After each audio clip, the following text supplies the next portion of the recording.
السلام عليكم، معكم أحمد راتن. كتير من الأوقات وإحنا بنتصفح الويب وننتقل من موقع لموقع بنصادف مواقع ملغمة بالإعلانات المزعجة جدا، منها إعلانات إباحية أو وهمية أو حتى إعلانات عادية، وبتبقى الإعلانات على هيئة صور بنرية أو فلاشية أو حتى فيديو. وياريتها وقفت على كده، ولكن للأسف الوضع أسوأ بكتير. ده أنت ممكن تكون بتتصفح موقع وفجأة تلاقي تابات ونوافذ جديدة اتفتحت بمواقع غريبة أنت مش محتاجها في حاجة أساسا. وفي الفيديو ده هشرح لكم ازاي نقدر نتخلص من الإعلانات المزعجة في حال تصفحنا الويب باستخدام أداة AdBlock Plus. هنفتح المتصفح اللي احنا محتاجين نركب عليه الأداة. بعد كده هنروح على موقع adblockplus.org، هتلاقوا الموقع موجود في الديسكريبشن عندكم.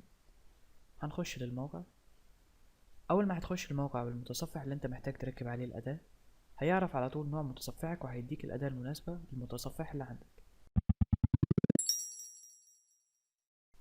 عشان نركب أداة AdBlock Plus هنيجي عند الزر الأخضر ده وهنضغط عليه كليك. أول ما هنضغط عليه كليك هيقول لنا Add to Chrome، هنضغط Add. طبعا ده لمتصفح كروم، المتصفحات التانية بتبقى بطريقة مختلفة شوية ولكن هي نفس الفكرة. هنضغط على Add. في ثواني هنلاقي إن الإضافة اتركبت معانا على طول. هيقول لك هنا AdBlock Plus has been installed.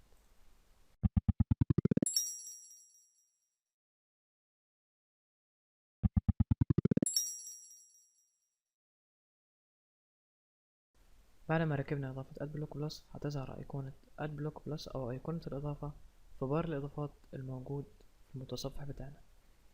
أي موقع هتكون فاتحه قبل الإضافة كان فيه إعلانات، هتختفي الإعلانات تماما أول ما هتعمل ريفرش في حال تفعيلك للإضافة. يعني الإضافة دلوقتي متفعلة، هتعمل ريفرش مش هتلاقي الإعلان ده تماما اللي كان موجود هنا.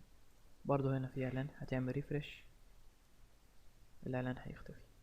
برضو هنا في إعلانات، هتعمل ريفرش الإعلان هيختفي. إعلانات السبونسرد الموجودة في الفيسبوك هتعمل ريفرش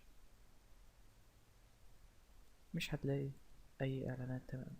طبعا إعلانات الفيديو بتاعت اليوتيوب أول ما هتعمل ريفرش مش هتلاقي الإعلانات تماما.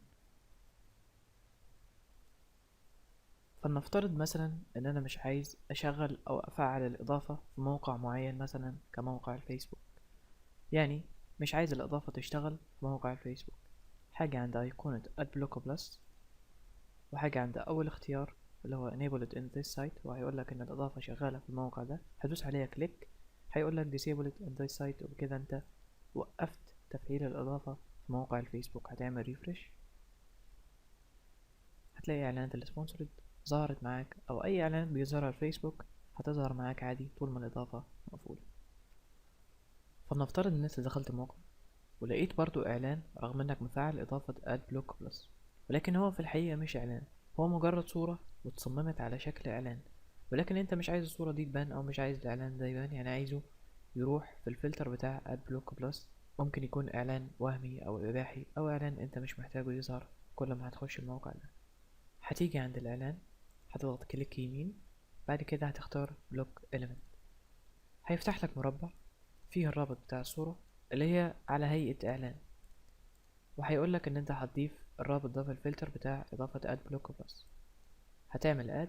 اول ما هتعمل اد الاعلان او الصورة هتختفي تماما.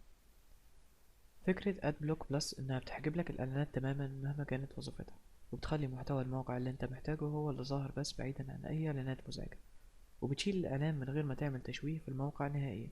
طبعا الاضافة مش بتشتغل على مواقع معينة فقط، لا، دي بتشتغل على كل المواقع اللي انت بتتصفحها يوميا على الانترنت، وهي تعتبر أفضل إضافة تريحك تماما من الإعلانات المزعجة اللي بنشوفها يوميا في الإنترنت.